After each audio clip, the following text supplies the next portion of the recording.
social. A partir de este momento, los invitamos a formar parte de esta mesa donde se componen y descomponen los problemas del país. RCR presenta Buen Provecho.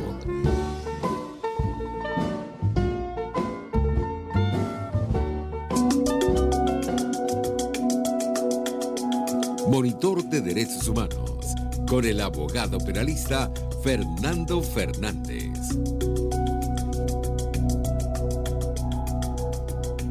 Buen mediodía y buen provecho. Les deseamos a todas las personas que nos escuchan. Les habla Fernando Fernández, director del Monitor de Derechos Humanos. Seguidamente los créditos. Dirección General de la Estación, Jaime Nestares. Gerencia de Producción, Wilix Arcaya. Producción del programa, Carla Sons. Controles, Gregorio González. Conducción, quien les habla, Fernando Fernández. Estamos en todas las plataformas digitales, rcr750.com, rcr.tv y RCR750.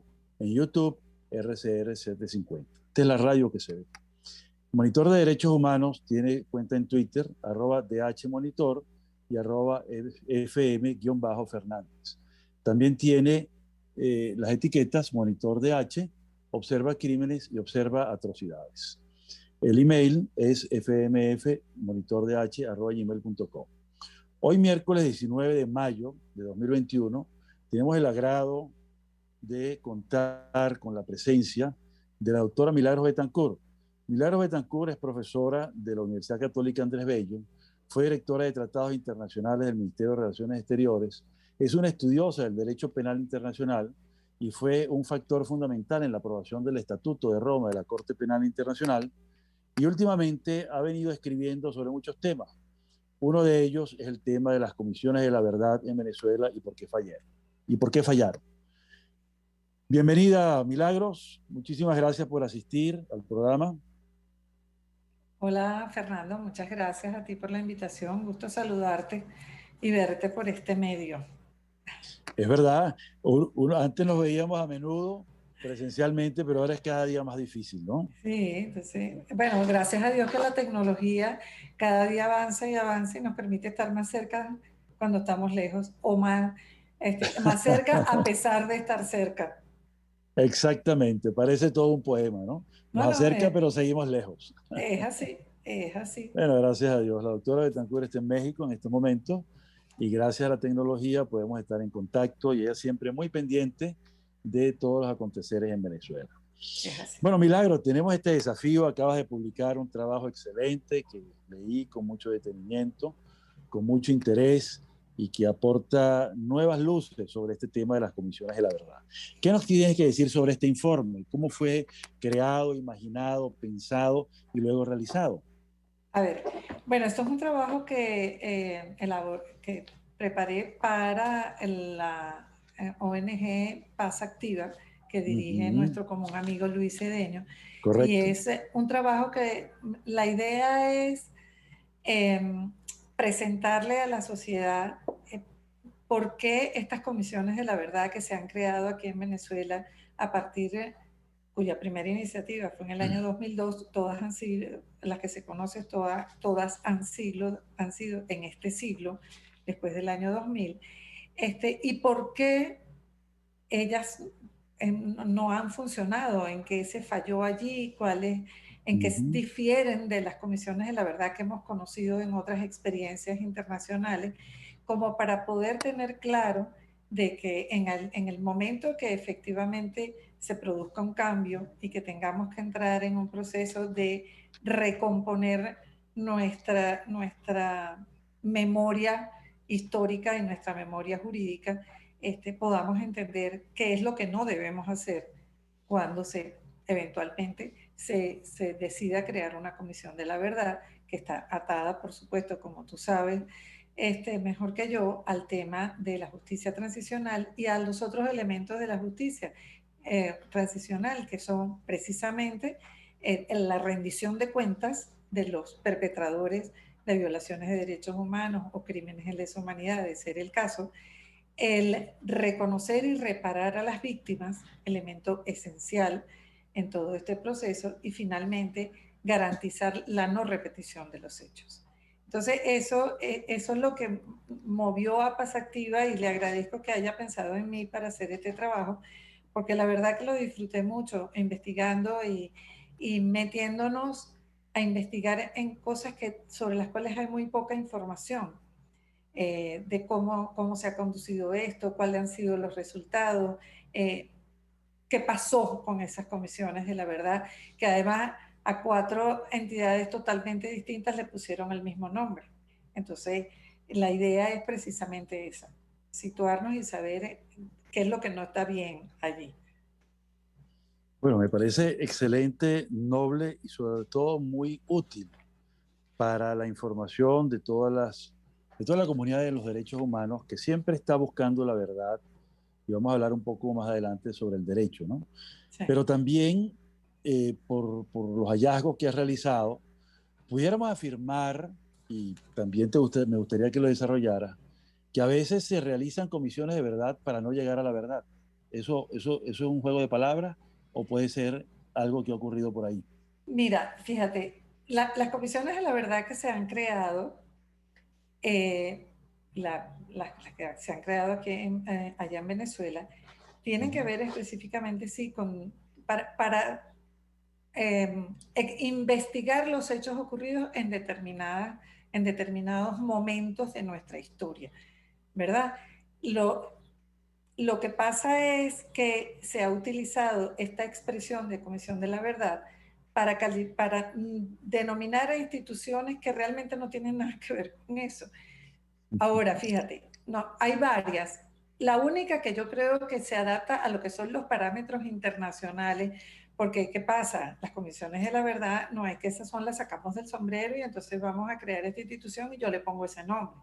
Las comisiones de la verdad, después de todas las experiencias internacionales que había, que comenzamos desde los juicios de Nuremberg, que es el inicio fundamentalmente de lo que conocemos hoy en día como la justicia transicional, bueno, se fueron creando los principios, los parámetros, los lineamientos que han sido aceptados por la comunidad internacional para que una entidad a la cual se le coloca ese nombre, Comisión de la Verdad, sea considerada como tal. Y de las que se han investigado, de las 3 que se han creado en Venezuela y la que se pretendió crear en el 2002, pero que finalmente, en 2003, perdón, pero que finalmente no se aprobó, tan solo una de ellas, vamos a decir, que llena esos parámetros internacionales, que fue una comisión creada en el año 2016, en el año 2011 para investigar los hechos ocurridos entre 1958 y 1998 y las violaciones de derechos humanos ocurridos durante el periodo de la democracia, porque ese espacio corresponde a la democracia. Entonces, esa es la única comisión de la verdad que, en mi criterio, luego de la investigación que realicé, se ajusta a los parámetros internacionales, pero con la patica coja de que tiene una altísima carga política y una enorme carga ideológica, lo cual entonces desvirtúa su funcionamiento. Y entonces, efectivamente, como tú dices, aquí entramos en el tema del juego de palabras. Yo creo una comisión de la verdad, pero para investigar mi verdad, la mía, la que a mí me interesa, y yo la integro, esa comisión de la verdad, con la gente que a mí me interesa, con la gente que está en el poder y con la gente que a mí me conviene. Entonces, efectivamente, se ha distorsionado completamente la utilización de lo que es, en primer lugar, el nombre de Comisión de la Verdad. Y luego el tema de que no se ajusta esa denominación a lo que corresponde con una entidad tal como ha sido concebida y bajo los lineamientos aceptados por la comunidad internacional, tanto por el Consejo de Derechos Humanos, anteriormente llamada Comisión de Derechos Humanos de Naciones Unidas, en los famosos principios sobre la lucha contra la impunidad adoptados en el 2005, como un grupo de principios adoptado por una agrupación de académicos que se reunió durante varios años y que también hizo una orientación que han sido asumidos también por la comunidad internacional, los llamados principios de Chicago. Eso es fundamentalmente el tema que hay con esa distorsión entre el utilizar esa denominación para entidades que no tienen nada que ver. Sí, tú mencionas un documento que es muy importante y que hemos estudiado, incluso hemos estado en foros conjuntos sobre este tema, que es el famoso documento Contra el silencio y el olvido, por la verdad y la justicia, el informe final, ¿no? Y da una visión unilateral de esa verdad y muy sesgado.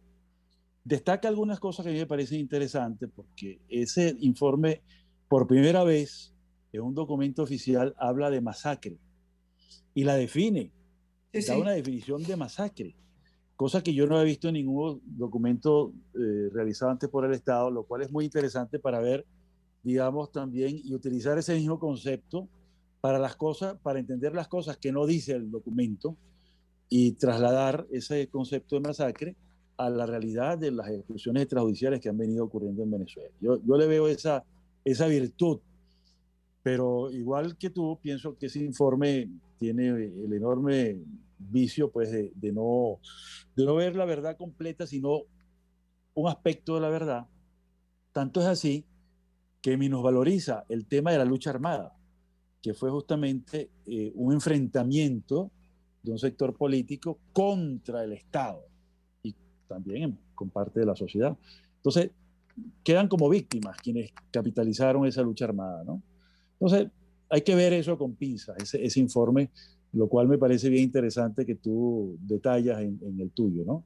No sé si Ahora, querías decir fíjate, algo adicional. sí, fíjate, Ajá. ese informe que se llama, es el informe que presenta la comisión a la que yo me refiero antes, Correcto. a la comisión por la justicia y la verdad, por la justicia y la verdad, para analizar específicamente, para sancionar los crímenes, desapariciones, torturas y otras violaciones de los derechos humanos por razones políticas en el periodo 58-98. Que por cierto, ese informe sale en el 2016, porque esa comisión se Sí, creó en el 11, se juramentó en el 13 y finalmente es. Ahora fíjate, es verdad que es un informe que tiene algunos elementos importantes, pero tiene una omisión tremenda. No hay sí, ninguna mención a los hechos y a las violaciones ocurridas durante los dos intentos de golpe de Estado del año 92, que caben correcto, y que caen dentro de ese espacio de tiempo y dentro del claro. mandato de la comisión. Ahí, entonces es una verdad solamente enfocada desde el punto de vista del Estado y desde el punto de vista de quienes están en el poder, que Sí, participaron en que se victimizan por los hechos ocurridos o varios de los hechos ocurridos en ese lapso entre el 58 y el 98. Y yo te decía que esa comisión es la única que tiene elementos esenciales, pues tiene un mandato determinado, tiene un periodo de tiempo a investigar, pero por ejemplo, eh, que son varios de los parámetros internacionales aceptados. Define el periodo de investigar, tiene una metodología que ellos establecieron, pero por ejemplo no tiene las garantías para las personas acusadas, porque ahí a nadie de los acusados se les recibió, porque algunos ya están fallecidos. Entonces, es un tema que si bien, digamos, técnicamente podemos decir que sí se ajusta a lo que sería una comisión de la verdad, su objetivo no es exactamente lo que persigue una comisión de la verdad, porque es la verdad de todos, no es la verdad de determinada persona. Y si nos vamos con las otras comisiones que se crearon, la del 2016, que se llamó la Comisión Nacional para la Verdad, la Justicia, la Atención de las Víctimas y la Paz, que fue una propuesta de Nicolás Maduro ante la Asamblea Nacional electa, la Asamblea Nacional Legítima del 2015, y que fue una reacción de Maduro a la famosa ley de amnistía que se había aprobado en primera discusión en esa asamblea. Esta es una comisión que es un apéndice del Ejecutivo. Además estaba coordinada por el vicepresidente de la República en ese momento, que era Arturo Isturi, que como sabemos acaba de fallecer. Y entonces el objetivo era visibilizar y escuchar a las personas afectadas por hechos violentos ocurridos en el país, oír a las víctimas, lograr la verdad y llegar a la justicia. Y entonces ahí volvieron a empezar desde el año 99 y lo llevaron hasta el año 2014 con los hechos del 14. Pero después inmediatamente, eso es el 16, en el 17 designan una nueva comisión para la verdad, la justicia, la paz y la tranquilidad pública. Y el mandato es el mismo, y entonces lo extienden al 17, después al 19. Entonces, allí hay un elemento que es crítico. Las comisiones de la verdad tienen que investigar un periodo de tiempo ya ocurrido, ya superado. Tú no puedes hacer una comisión de la verdad para estudiar los hechos que están ocurriendo en el momento. Y si van ocurriendo, yo lo extiendo un poquito más. Y después lo extiendo otro poquito más. Y así voy. Porque al final, eso lo que es una comisión escrutadora de los hechos, pero no va a determinar la verdad, porque los hechos están ocurriendo en tiempo real.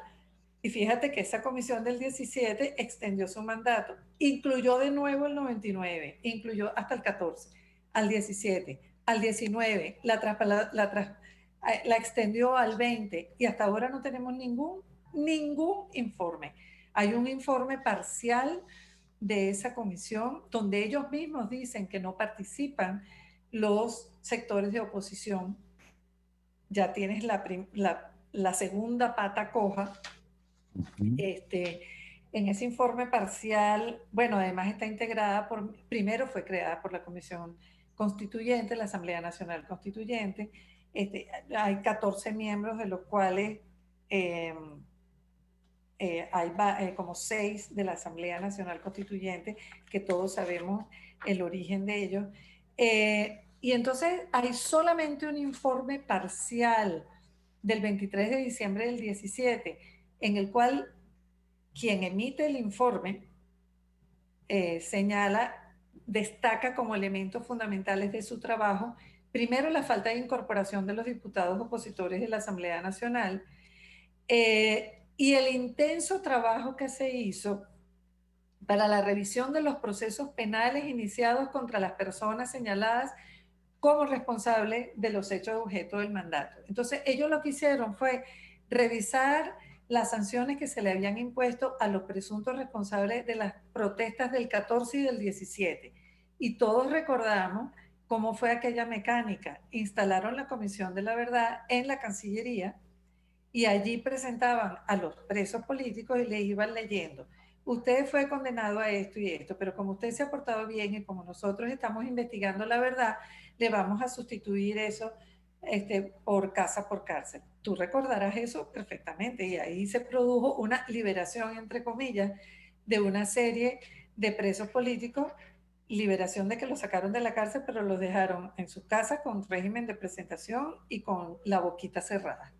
Entonces, eso, tú le puedes poner cualquier otro nombre, pero eso no es una comisión de la verdad, de acuerdo con lo que se concibe en el derecho internacional y bajo los parámetros aceptados como una comisión de la verdad. Lamentablemente eso es así. Entonces yo creo que lo que ha habido es un mal uso de esa terminología que va a perjudicar mucho cualquier proceso posterior, porque ya la gente no tiene confianza en eso. Y si llega a producirse un cambio político, se inicia un proceso de justicia transicional, tiene que haber algún órgano que determine la verdad. Y si le ponemos comisión de la verdad, nadie va a confiar en eso. Hay que pensar en otro, y de hecho tú también sabes que desde el bloque constitucional al cual pertenecemos ambos, este grupo de opinión que se llama el bloque constitucional, elaboramos un proyecto de ley para una eventual Comisión de la Verdad, pero le cambiamos el nombre. Se llamaría Comisión para el Esclarecimiento de los Hechos y Establecer las Responsabilidades. Porque no va a generar confianza, la gente no va a creer, y eso es realmente muy peligroso. Sí, da la impresión, oyéndote y leyendo lo que has escrito, que me parece un documento que va a ser sujeto, pues, a, a una amplísima difusión y discusión porque trae elementos novedosos y esclarecedores, ¿no? Creo que en realidad entonces todas estas comisiones que se han creado desde el 2002 no han servido sino para construir una narrativa específica y formar parte pues de los componentes, es un componente más de la propaganda oficial, porque no es la verdad verdadera, sino la verdad oficial, la que se quiere que se crea en ella, ¿no? Y de esa manera matan el concepto, ¿no? Porque el concepto debe gozar de un prestigio, obviamente. Porque la verdad es una palabra prestigiosa en el mundo entero.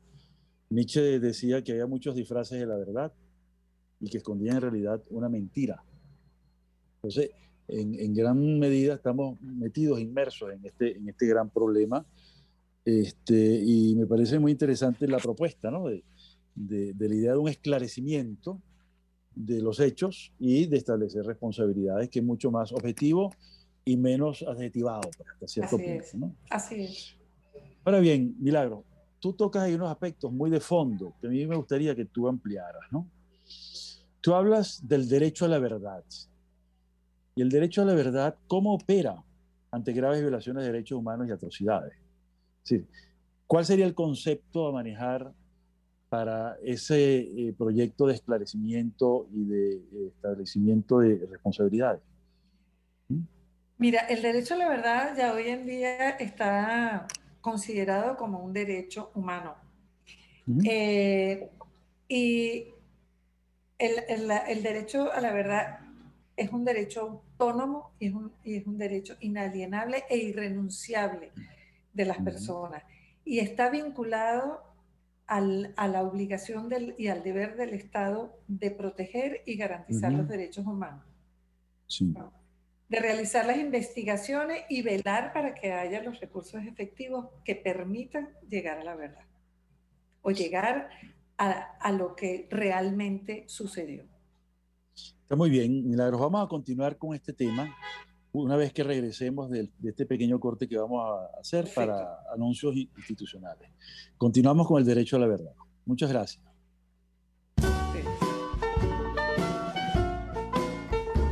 Los grandes temas se debaten en la mesa. Buen provecho por RCR 750, la radio que se ve. Y síganos en Twitter en @RCR750.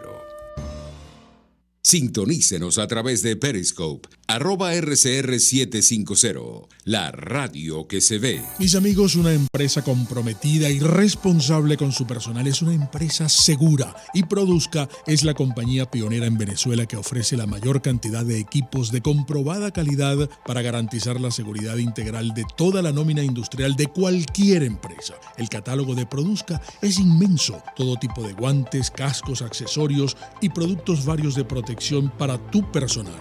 Conoce más de Produzca en www.produzca.com. Produzca, seguridad en tu empresa de los pies a la cabeza. Amigos, quiero recomendarles el maravilloso servicio de talabartería y zapatería principal. Todo en reparación de artículos de cuero, pero también tela, sintético y lona. ¿Quieres rescatar maletas, maletines, morrales o quieres embellecer tus zapatos y carteras? Talabartería y zapatería principal. Visítalos en el Centro Comercial Galerías de Prados del Este.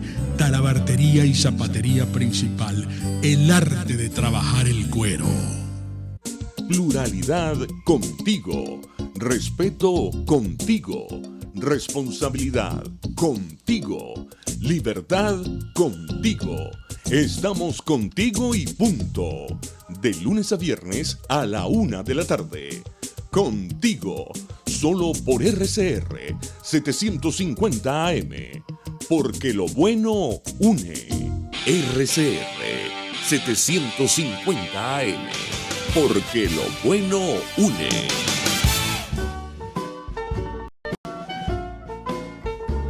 Escuchas Buen Provecho por RCR 750, la radio que se ve.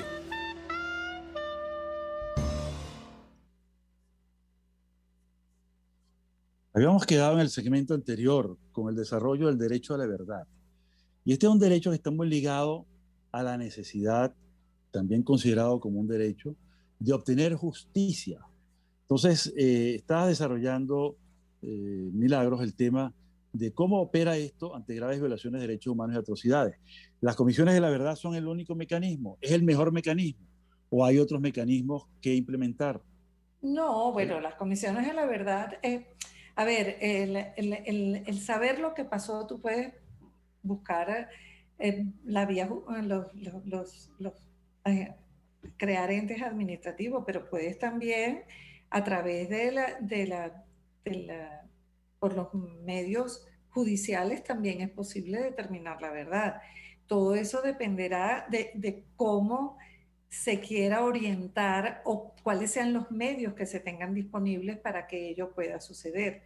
Lo importante es que tener en cuenta que el derecho de la verdad está íntimamente vinculado a la víctima, al eje central que es la víctima en unos procesos de justicia transicional, y que muchas veces, más allá de la justicia, las víctimas necesitan saber qué pasó, independientemente de que se establezcan los procedimientos para rendir cuentas y para impartir justicia. Fíjate que yo estaba leyendo hace poco la situación en Chile cuando la violación de los derechos humanos.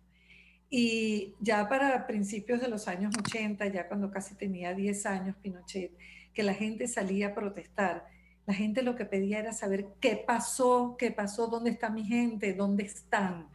Más allá, bueno, porque estaban inmersos en aquella locura que era esa dictadura, que sabían que en ese momento no era posible que se hiciera justicia, pero necesitaban saber la verdad. Y fíjate que el derecho a saber, el derecho a conocer, los primeros esposos aparecen en el año 67 con el primer protocolo adicional a los convenios de Ginebra sobre derecho internacional humanitario que tienen que ver con los conflictos armados internacionales. Y después en la Convención sobre las desapariciones forzadas del año 2007.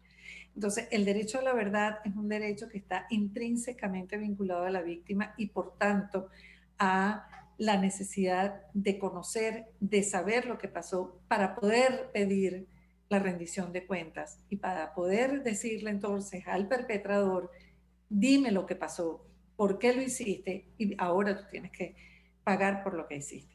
Entonces, y por eso hoy en día se considera que es un derecho humano y que es inalienable. No es posible renunciar al derecho a la verdad en aras de cubrir alguna otra parte o de resolver algún problema.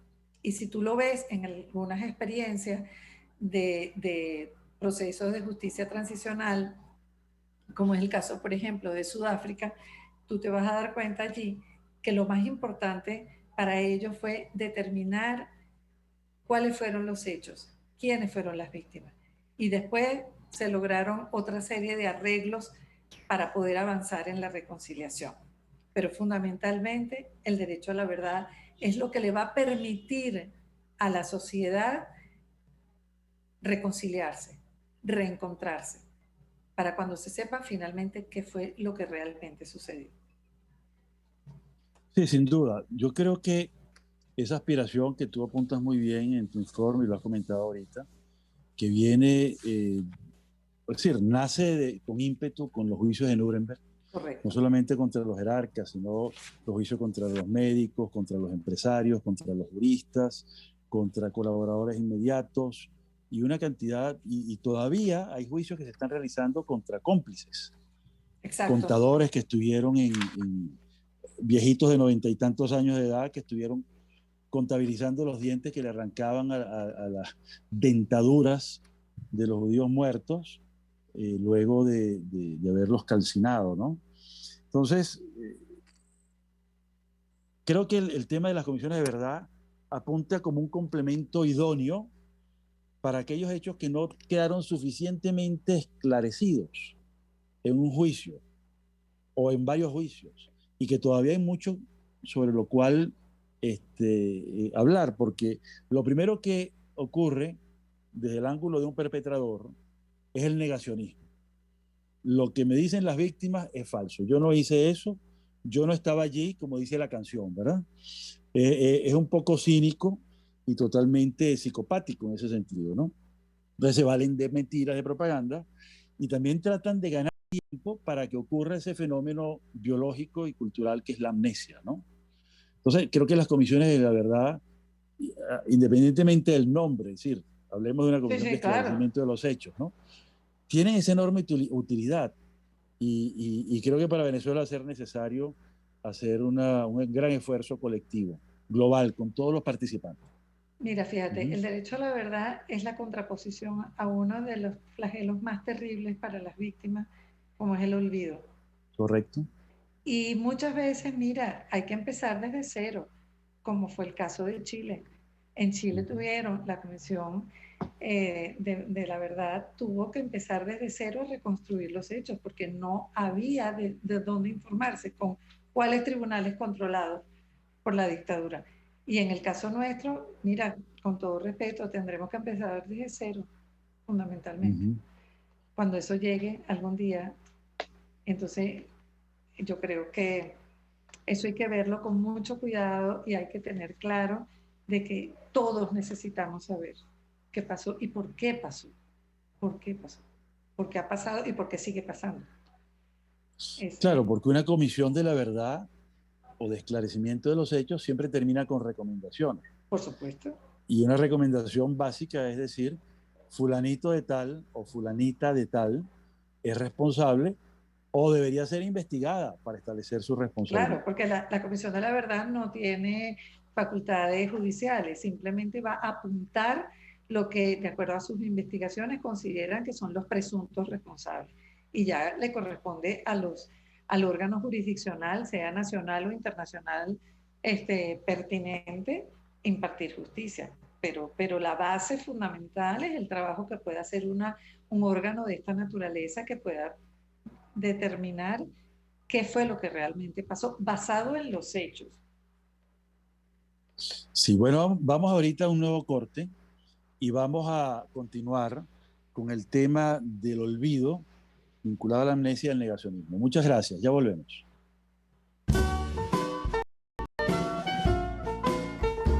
Análisis, opinión, entretenimiento y mucho más. Escuchas Buen Provecho por RCR 750, la radio que se ve. Puedes seguirnos en nuestras redes sociales. En Twitter, @RCR750, la radio que se ve.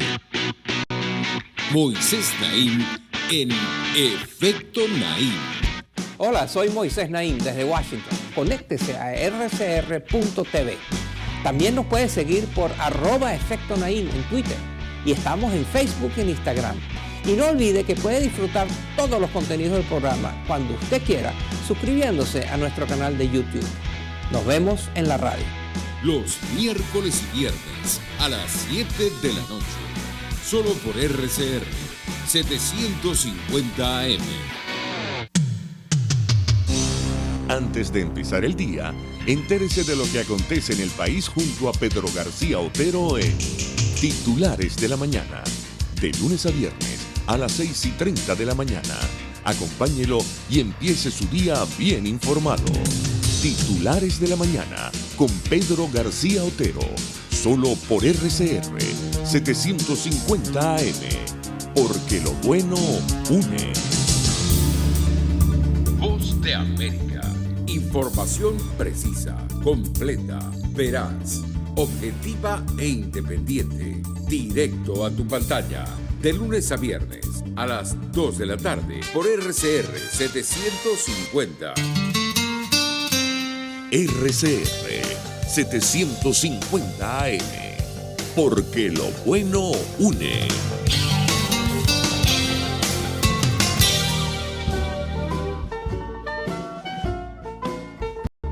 Usted escucha Buen Provecho por RCR 750, la radio que se ve. Muy bien, continuamos con la doctora Milagros Betancourt, quien acaba de presentar un informe interesantísimo la semana pasada sobre las comisiones de la verdad que han existido en Venezuela y la explicación del por qué han fallado. Creo que es muy importante lo que dejamos en el segmento anterior sobre el derecho a la verdad y evitar justamente el olvido, que es como el principal origen o la principal fuente del dolor de las víctimas sobrevivientes de hechos atroces, ¿no? Entonces, y eso nos lleva directamente al tema de las transiciones que mencionaba la doctora Betancourt, sobre el tema de la administración de justicia, que va a ser, digamos, el correlato cuando quiera que la Comisión de Esclarecimiento de los Hechos recomiende investigar penalmente un hecho y establecer las responsabilidades. Pero eso requeriría otro tipo de tribunales y otro tipo de juez distinto a los que ya tenemos, doctora. ¿Puede ampliar ese punto? Ya va. Yo quería mencionar antes de contestarte y recordarle a tu audiencia que este informe lo hicimos para la ONG Paz Activa y que está disponible en la página web www.justiciatransicional.org.be.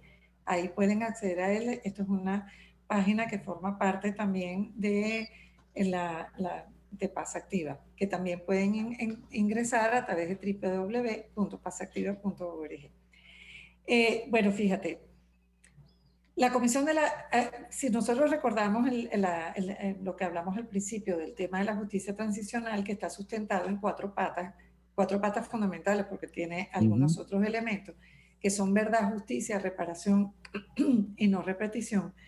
Evidentemente que el primer elemento es determinar los hechos y establecer las responsabilidades, o mejor dicho, identificar a los presuntos responsables de esos hechos atroces a través de la investigación que realizan estos órganos administrativos, porque las comisiones de la verdad son órganos administrativos que, ojo, tienen que ser autónomos e independientes del Estado, que es otro de los elementos que vemos en estas comisiones de la verdad que se crearon.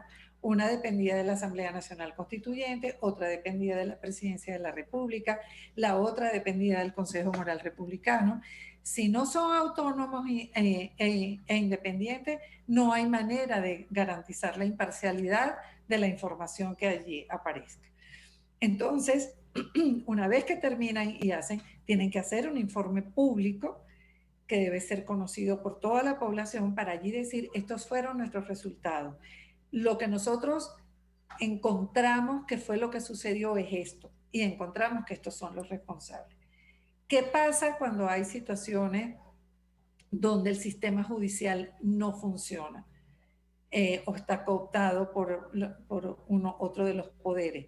Que no hay tampoco manera de garantizar de que la justicia sea imparcial, sea independiente y que efectivamente haya una rendición de cuentas transparente. Entonces, en el caso de Venezuela, se ha pensado y se ha recomendado que tanto la Comisión de Esclarecimiento de los Hechos que vaya a haber en su momento, como en los órganos jurisdiccionales tengan un componente internacional, porque eso estamos seguros que le va a dar mucha, primero, respetabilidad y segundo, confianza a la población. Y no es que en Venezuela no haya personas con trayectoria y personas que tengan realmente una condición moral impecable, pero yo soy de las que pienso que ninguno de nosotros es químicamente puro a estas alturas del partido. Entonces siempre, y yo pongo, está el ejemplo de El Salvador, por ejemplo, claro, que no hubo que constituir una comisión de la verdad integrada totalmente por extranjeros. Si nos vamos más recientemente al caso de Guatemala y la famosa CICIG, la Comisión Internacional contra la Impunidad, estaba integrada por extranjeros, presidida por un colombiano, porque es la única manera que puedas garantizar de que eso va a tener una enorme dosis, o sea, el máximo de imparcialidad e independencia posible. En el caso de Venezuela, pues el tema de la justicia también habría que ver cómo recomponer el sistema judicial y tal vez valdría la pena hacer lo que se llaman unas salas mixtas, como fue en el caso de Sierra Leona o en el caso de Timor Oriental, donde incorporaron jueces internacionales a los tribunales nacionales. Obviamente, eso todo requiere de ciertas reformas legales que pudieran hacerse en su momento. Pero yo sí creo que en el caso de Venezuela es muy importante garantizar no solamente la respetabilidad y la confianza hacia el pueblo, sino garantizar la independencia y la imparcialidad a la hora de impartir justicia. Sí, y has mencionado unas experiencias que han sido notablemente importantes y trascendentes, ¿no? Conocemos de cerca algunas de ellas, sobre todo la de El Salvador, que justamente se justifica este tema de la asistencia internacional cuando hay una polarización tal que impide la objetividad. Eso que tú llamas imparcialidad. ¿Cómo ver objetivamente si tú eres parte del problema, estás inmerso en él y sientes una cantidad de emociones que te impiden ver, digamos, de forma químicamente pura, utilizando tus palabras, que son muy, muy exactas, muy precisas, un hecho tan objetivo como un asesinato, como una detención arbitraria, en fin, hechos realmente lamentables y que generan mucha emoción. Entonces hay que estar, digamos, con el ánimo bastante frío y por eso la idea, ¿no? Ahora bien, también es necesario acomodar muchas cosas, ¿no? Porque se requieren muchas reformas institucionales. Yo creo que el Poder Judicial, la justicia ordinaria tendrá que cambiar, la justicia constitucional también, porque si no la justicia constitucional se va a meter en los temas de la justicia transicional y puede dar interpretaciones totalmente erróneas o sesgadas, ¿no? Es correcto lo que estás diciendo. Entonces, el aparataje jurídico institucional tiene que cambiar en muchas cosas, ¿no? Claro, pero si tú inicias un proceso de justicia transicional y Claro. paralelamente tienes que reformar la justicia, ajá, ¿y cómo hacemos? ¿Quién se ocupa entonces de impartir justicia? Porque la justicia ordinaria tiene que seguir su curso, porque aquí estamos hablando de violaciones graves de derechos humanos y de posibles crímenes de lesa humanidad. Yo tengo que tener una entidad que me permita juzgar eso, y tú sabes muy bien que en este momento en nuestros tribunales tenemos un impedimento importante desde el punto de vista legal de que no podemos juzgar los crímenes de lesa humanidad porque no están previstos en nuestro Código Penal. Entonces, tienes que hacer un trabajo en paralelo, pero garantizando de que se puede impartir justicia en un tiempo prudencial, porque justicia que no es oportuna no es justicia tampoco. O sea, no vamos a hacer como los de Nuremberg, que tuvieron que buscarlo y dentro de 50 años entonces vamos a impartir justicia. Pero ese es el tema. Y yo te digo, yo creo que uno de los grandes alivios que tenemos es que son imprescriptibles todos estos delitos, tanto los de violaciones de derechos humanos como los crímenes de lesa humanidad, que tú muy bien explicabas el otro día en tu intervención, de que eso es una excepcionalidad, porque los delitos tienen que tener una fecha de prescripción. Los delitos ordinarios. Por eso, pero a esto se le da una connotación fundamental, y de esto lo venimos trayendo desde los años 60, cuando en Naciones Unidas se adoptó la Convención sobre la Imprescriptibilidad de los Crímenes Internacionales. Y eso yo creo que es un gran alivio para la gente, para la población y para las víctimas, porque eso también apuntala el hecho de que no vamos a caer en el olvido, porque siempre van a estar presentes. Siempre los puedes rescatar. Aunque estemos en el peor de los momentos, siempre los puedes rescatar. Y yo creo que eso es fundamental. Existe también en muchas legislaciones ya incorporada la idea de la justicia universal. Que sería otro recurso interesante a la hora, pues, de echar mano de mecanismos jurídicos o jurisdiccionales, mejor dicho, para imponer la justicia y saber, más allá de lo que se sabe en líneas generales, en una comisión de verdad, saber qué ocurrió con tal caso, con aquel caso, y etcétera, etcétera. Todos esos puntos oscuros, ¿no? Sí. Ahora bien, ya estamos a punto de cerrar y me gustaría ir, digamos, recapitulando, ¿no? Hay cosas muy interesantes que tú mencionas en tu informe, que tienen que ver con los principios de Chicago, y un personaje muy admirado, Sheriff Bulcioni, que dirigió esa comisión. Claro. ¿Qué tienes que decirnos sobre ese informe y cómo impregnaría esto al planteamiento que está sugiriendo? Mira, los principios de Chicago están en la misma línea de los principios contra la impunidad que adoptó la comisión. Lo importante de los principios de Chicago es que fueron creados por un grupo de académicos de todas partes del mundo y que se fueron reuniendo. Entonces ahí están conjugadas todas las legislaciones o los sistemas jurídicos imperantes en el mundo, el anglosajón, el germánico, lo que existe en los países árabes, lo que tenemos en Japón, por ejemplo. Y entonces eso le dio un carácter de universalidad muy importante. Y de hecho, como te digo, los parámetros internacionales que se han esbozado ya para la constitución de comisiones de la verdad están fundamentados sobre esa base, tanto los principios contra la impunidad, además de los principios de Chicago. A mí sí me gustaría, si vamos a cerrar, decirte qué lecciones nos dejan estas comisiones de la verdad que se han creado y por qué fallaron, que fundamentalmente a las conclusiones que yo llego. Y en primer lugar es que hay un objetivo político en la búsqueda de la verdad. No hay una sincera intención de conocer la realidad de los hechos ocurridos y de las violaciones de derechos humanos, pero además, tal como lo señalan en los mandatos.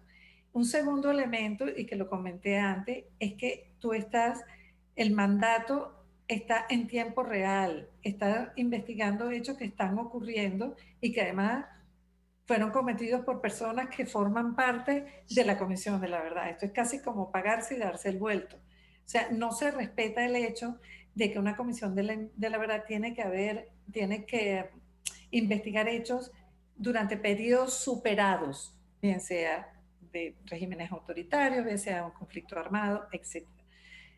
El otro elemento es el que te mencionaba también, la incorrecta utilización del término Comisión de la Verdad para denominar a estas instituciones o entes a los que no corresponde.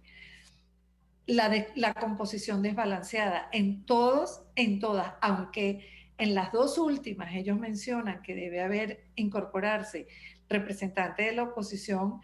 Por ejemplo, en la del 16 hay 14 miembros y solamente hay 14 miembros, solamente hay espacio para 2 de la oposición, el resto eran contralores, etcétera, etcétera. En la última, pues ni hablemos. No hay es imposible pretender que esas investigaciones que surjan de ahí sean imparciales. Es imposible. No hay forma. Y esto, por supuesto, ¿en qué concluyó? En una desconfianza absoluta de la población y una falta de credibilidad total. O sea, el que investiga la verdad no es creíble. No hay ninguna autonomía de funcionamiento en ninguna de esas comisiones de la verdad. Si todas forman parte, cada una de ellas ha dependido de un órgano distinto del Estado, pues no hay manera. Porque si tú ves la Comisión de la Verdad de Chile, fue creada por un decreto del presidente, pero tuvo una autonomía absoluta. No le rendía cuentas a nadie. Y el otro punto es que se han constituido 3 comisiones que solapan sus mandatos uno sobre otro. Y al final no sabemos cuál de ellas es a la que le corresponde presentar el informe final y a cuál no, porque la del 14 con la del 16 y la del 17 se solaparon. Y solamente no hay informe público final, con excepción de la del periodo del 58-98. Pero de resto, de las últimas 2 comisiones, de la que se supone que está vigente, hasta ahora solo tenemos un informe parcial con la investigación de las condenas a las personas que participaron en los hechos de violencia del 14 y el 17. Pero, por ejemplo, no se establece la verdad de los hechos de las protestas del 14 y el 17, sino vamos a revisarle las sanciones que le impusieron. Y eso es un tema, bueno, eso es la negación del mandato, pues. Vamos a decirlo así. Sí, yo creo que un poco para concluir, en el fondo de la falta de objetividad, la falta de imparcialidad está porque tiene un pecado de origen, que es el conflicto de intereses. Claro. Conflicto de intereses, los cuales están envueltos quienes constituyen o integran esas comisiones, y bueno, les interesa crear una narrativa conforme a lo que ellos piensan, creen y al poder que quieren mantener y ejercer, quién sabe por cuánto tiempo.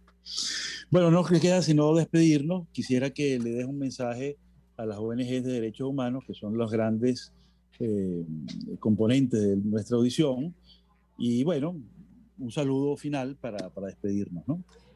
Bueno, mi mensaje para las ONG es que tenemos que seguir todos adelante. No, pues yo estoy en México, pero temporalmente. Yo regreso prontito a Venezuela. Pero yo creo que hay que seguir adelante y además que es tan loable el trabajo que se hace, porque con las uñas, con tantas dificultades, y yo creo que no hay que cejar en ese esfuerzo y tenemos que seguir escribiendo y seguir informando a la gente y seguirle diciendo a la población de que luchamos contra el olvido, que seguimos adelante. Bueno, no nos queda sino agradecer a Milagros Betancourt por su esfuerzo, talentoso y además acucioso en esta materia, y también a la ONG Paz Activa, que Así ha servido, es. digamos, como el impulsor de este proyecto tan interesante y del cual seguramente tendremos mucho que hablar en el futuro, y extendemos de una vez la invitación, Milagros, para próximas ocasiones y que podamos seguir conversando de este y de otros temas igualmente apasionantes. Hay muchas Muchas cosas gracias. Muchas gracias Nos a ti por la despedimos. invitación. Hasta Adiós. el próximo miércoles. Hasta luego.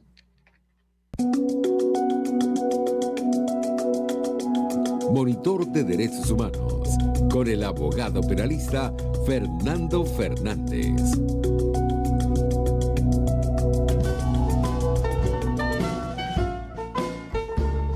RCR presentó Buen Provecho. Síganos en Twitter como @RCR750, la radio que se ve.